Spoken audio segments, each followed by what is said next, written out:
नमस्कार दोस्तों, स्वागत है आपका के न्यूज़ 24/7 में। तो चलिए देखते हैं आज की headlines. Why does Congress hate Indian culture so much? Amit Shah on Sengol controversy. Union Home Minister Amit Shah on Friday accused the Congress of reducing the ceremonial sceptre Sengol, which will be installed near the chair of the Speaker in a new Parliament building, to a walking stick. Amid the war of words between the ruling and opposition parties over the inauguration of the new parliament building, Shah said the Congress needs to reflect on its behavior as he denounced parties' claim that there was no evidence. Sengol being a symbol of transfer of power by the British to India in 1947. Why does the Congress party hate Indian traditions and culture so much? A scared Sengol was given to Pandit Nehru by a holy Saivit Moot from Tamil Nadu to symbolize India's freedom, but it was vanished to a museum as a walking stick, Shah tweeted. Now Congress has heaped another shameful insult. The Trivandrum Adinam, a holy Saivit Moot, itself spoke about the importance of the Sengol at the time of India's freedom, he said. Political leaders should focus on serving public. Deputy Speaker of the State Legislative Assembly Narvai Jirwal said here on Thursday that elected representatives should focus on servicing the common people. Along with the local BJP MLA Seema Hire, he was speaking to reporters about the national level convention of MLAs from all Indian states being organized by Pune-based MIT College of Government. The National Legislature's conference will be held between June 15 and 17 in Mumbai. Jirwal said there should not be any hatred between the parties. Instead, MLAs should together focus on improving the lives of citizens. Hire said this is for the first time that such a conversation of MLAs was being held. The 3-day program would help political leaders update their knowledge since various in-depth discussions and sessions on important topics related to the legislature would be conducted. Months after wipeout, Congress stirs in Gujarat, begins preparing for 2024 challenge. The party, which failed to open its account in the BJP stronghold in the last 2 Lok Sabha elections, is currently holding Jan Manch outreach events to hear people's Man Ki Baat. Months after a debilitating defeat in the assembly elections that left it with just 17 seats in the 182-member Gujarat legislature and without the leader of opposition LOP position since it missed the required 10% seat share, the Congress is back on the street and reaching out to people. Since May 1, the party has been working on its Jan Manch People Forum outreach initiative to provide people with a platform to voice their concern about the BJP administration that has been in power in the state for over 2 decades and amplify issues that party claims the BJP government has no time for. Interestingly, the outreach has coincided with the Bhupendra Patel-led Gujarat government's event commemorating 20 years of Swagat, statewide attention on grievance by application of technology, and online grievance redress initiative that Narendra Modi launched in April 2003 during his tenure as Chief Minister. Punjab CM Bhagwant Mann to skip Niti Aayog meeting over alleged non-issuance of funds. Prime Minister Narendra Modi will chair the Niti Aayog Governing Council meeting. Aam Aadmi Party Punjab Unit Chief Spokesperson Malvinder Singh Kang said the Chief Minister has taken up with the centre the demand to release Rs 3,600 crore outstanding Rural Development Fund (RDF), but the centre has been sitting over it. He said Mann has in the past met Union Home Minister Amit Shah and Union Consumer Affairs and Food and Public Distribution Minister Piyush Goyal in this regard. The centre is discriminating against Punjab, so in protest to Chief Minister will not be the going for the Niti Aayog meeting, Kang said. Sometimes it is the RDF issue, sometimes it is value reduction imposed by the centre on wheat crops damage due to ultimately rains. GST compensation delay, sometimes it is coal issue, they discriminate against Punjab. But we want to tell them that the country runs according to the constitution, Kang told PTI over phone. STF nabs interstate arms smuggler near UP border. Uttarakhand Special Task Force STF arrested an alleged interstate arms smuggler after a brief encounter in Phulbatta areas of US Nagar district near UP border on Wednesday night.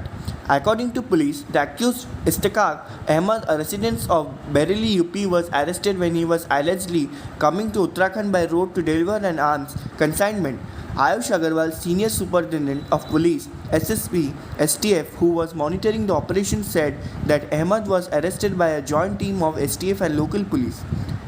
Ahmad was on our radar as he was involved in supplying illegal weapons in our state. On Wednesday, he received a solid input that he was coming to US Nagar to deliver a consignment. Acting on it, we laid the dragon in Fulbatta area after tracking him. When we surrounded him, he opened fire at us.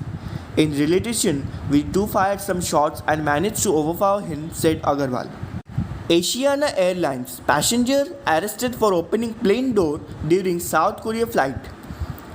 A man has been arrested for opening the emergency door for an Asiana Airlines flight as it was landing in South Korea. All 194 passengers survived the flight, which landed safely but with its doors still open at Daegu International Airport on Friday. Some passengers fainted while others had breathing problems and were taken to hospital, local media reported.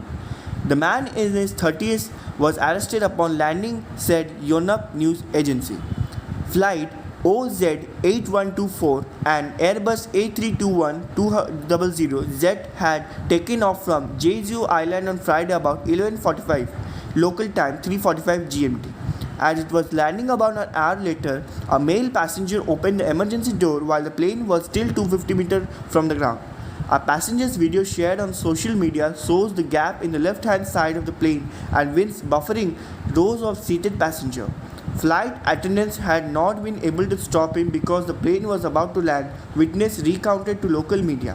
They said the man had also tried to jump out of the plane after opening the door. Passengers have described the panic on board. BJP highlights achievements of NDA government as it completes 9 years at centre. Narendra Modi government at centre has completed 9 years on Friday. On this day in 2014, Prime Minister Narendra Modi took the oath of office and secrecy at Rashtrapati Bhavan. This is the second term of the BJP-led government, which again came into power in 2019. In these 9 years, the country has witnessed transformation across various sectors. A series of measures have been taken for the welfare of the people, providing decisive governance, ensuring economic growth of the country, and raising the country's stature at the global level. Home Affairs and Cooperation Minister Amit Shah will inaugurate the National Conclave on Now 9 Sal Seva Sushan Garif Kalyan in New Delhi tomorrow. Information and Broadcasting Minister Anurag Singh Thakur and Minister of State for Information and Broadcasting Dr. L. Murugan will also be present at the occasion. Fuel quota provided under National Fuel Pass QR system would be increased from June, says Sri Lanka's Energy Minister. Sri Lanka's Minister for Power and Energy, Kanchana Witsekera, has said that the weekly fuel quota provided under the National Fuel Pass QR system will be increased in the upcoming fuel price revision starting next month. The minister took Twitter and said that the decision was made following a meeting held with the Finance, Commercial and Marketing divisions of the state-run Ceylon Petroleum Corporation. During the meeting, the minister also reviewed the CPC cargo plan finances and distribution plans. Currently, cars are allocated a weekly fuel quota of 30 litres while 3-wheelers receive 8 litres, motorcycles receive 7 litres while bus gets 60 litres. The increase in fuel quota aims at alleviating the burden on motorists and meet the growing demand for fuel across the country. The QR-based weekly fuel quota was implemented in July last year as the island grappled with acute shortage of foreign exchange, resulting in short supply of petroleum products. Odisha looked to ride on home support in semis of men's national sub-junior hockey meet. Odisha will face off against Madhya Pradesh in the semi-finals of the 30th Hockey Indian Sub-Junior Men's National Championship at Birsa Munda Hockey Stadium in Rourkela on Saturday as they look to book their place in the final where they will face off with either Uttar Pradesh or Haryana.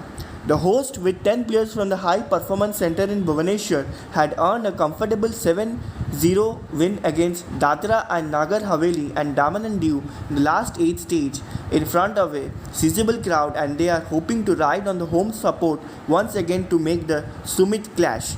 We are receiving the immense support from the home crowd, said Odisha's Lakshmi Narayan ahead on their semi-final match. Almost 5,000 people had gathered to cheer us on.